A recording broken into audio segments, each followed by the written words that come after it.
Proverbs says, 14 verse 12,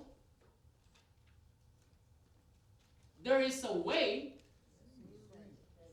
which we think seem right unto us. That's why human beings have the ability and willfully reason out what we're doing,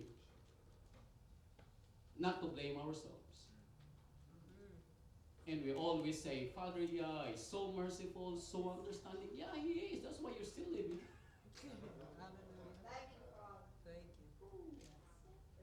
Because if you don't, you died a long time ago. We died a long time ago.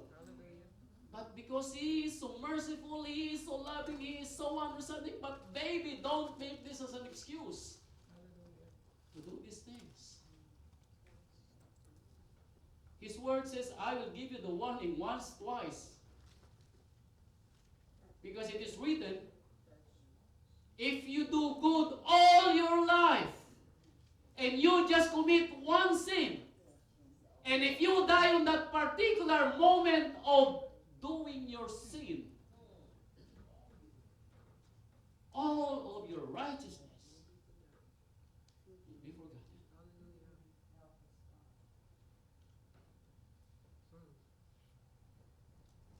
And Joshua, chapter 1, verse 18.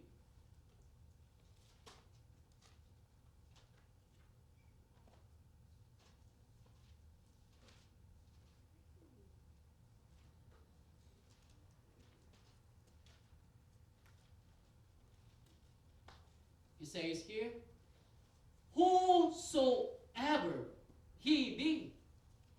Now, when you say whosoever, Father Yahweh don't mind, don't care if your wife, your husband, your son, your parents, whosoever.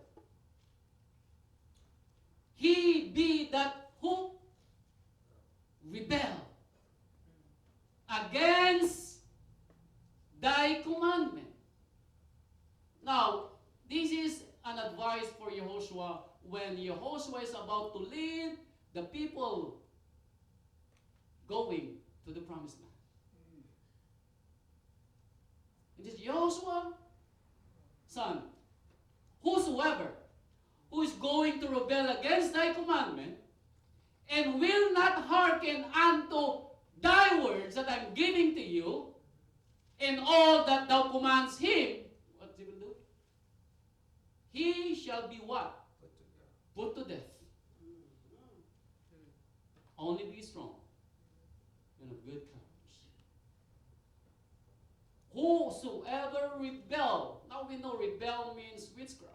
Whoever practicing witchcraft, whoever rebelling against Father Yah, who are willfully and willingly rebel.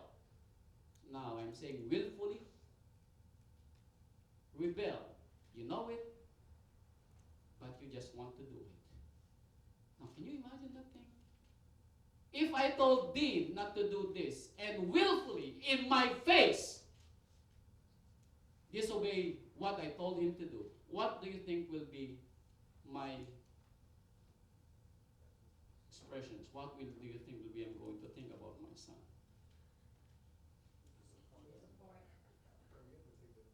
You know, when our children goes to school, there's only one thing I told them. Don't ever make a share. I don't want to receive any phone calls from your teachers nor the school that you did this, you did that. I said, please, my children, don't put me in shame. Is it the same thing that our fathers saying yesterday? We are called by His name. If you don't know that, and everywhere we go, we have His name written on our foreheads, and it is a blessing. And we are going to willfully rebel against Him? I don't know about that. That's why in Ezekiel, take a look at Ezekiel. Let's see what Father Yahweh is saying. Ezekiel 33 verse 11.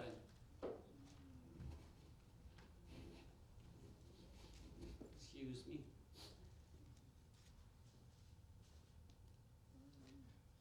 Ezekiel chapter 33 verse 11. He says this word. Say unto them. Now who is talking here? Father Yah talking to Ezekiel and asking Ezekiel to tell this to these people. Say unto them, as I live, said Father Yah, I have no pleasure. In whose death? In the death of the wicked. And who are the wicked? Those who rebel. Those who are believers. Now, Father Yah is giving this to Ezekiel. Do you think Ezekiel went out to the world and preached this one? No. He is preaching in the household first. Because accordingly, the word says, the judgment will go forth first where? In this household.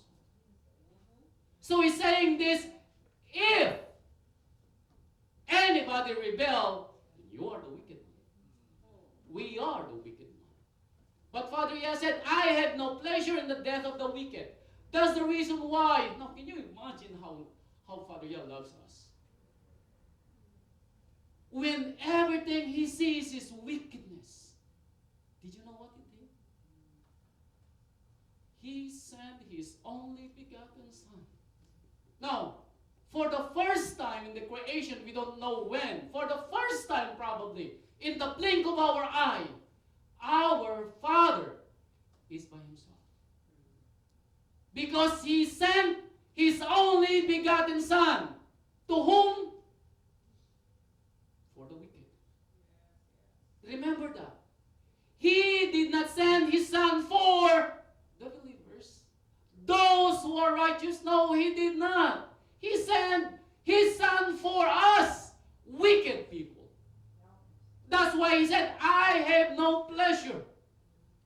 Because if he got the pleasure, why in the world he need to send his Son?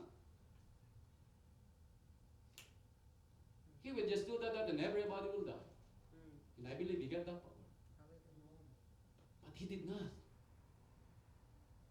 That's why he's saying this, I have no pleasure in the death of the wicked, but that the wicked turn from his way. In order for them to what? And live. Turn you from your evil ways. For why will you die? O house of Israel, why will you die? We are lucky if we see this world for 80 years. My mother's going to be 80 this May. Still strong. Did he promise us for that year? He did not even promise if we are going to see tomorrow. And why you die, Israel? Is the world so beautiful for you to go out there even during his Shabbat?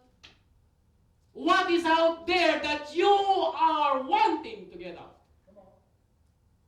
You are putting yourself in a harm's way because once you are in his hands, you are protected. You are his control. You are in his control, should I say. Why you want to get out? Why play Russian roulette into your life? He got no pleasure. So why you die, my brother? Why you die, my sister? Because he's saying every now and then that the wages of sin is death. And we know that sin is any transgression of the Torah.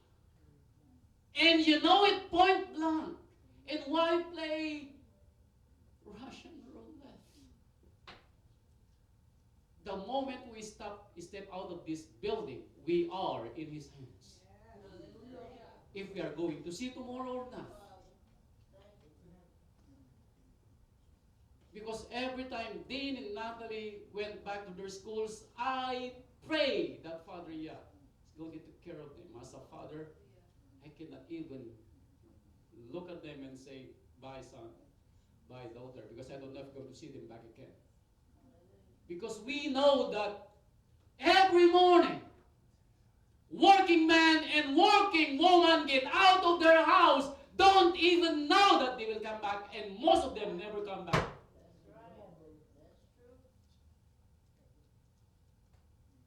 That's why I learned to kiss my wife every morning, because I don't know if I'm going to be back.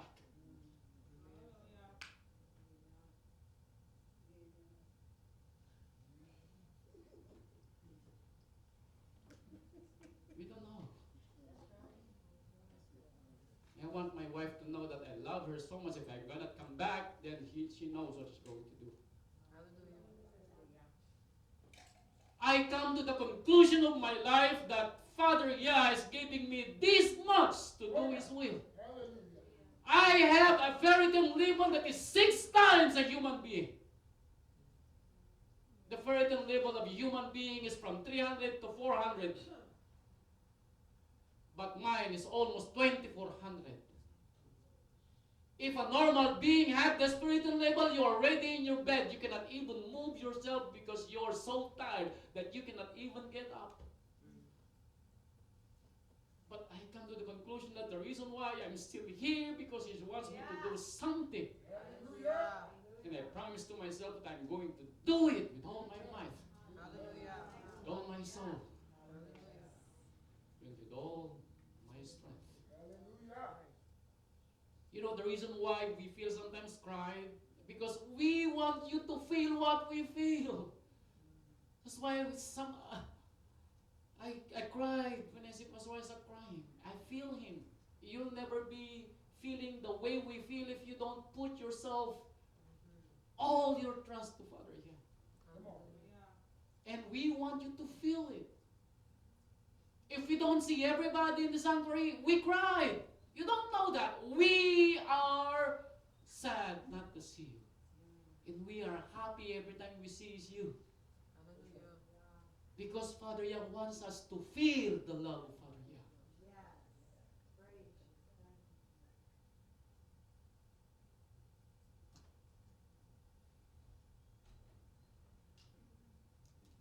Yah. In Matthew, if you are here for the first time, for the second time, and you're looking for life, hear what it says in Matthew.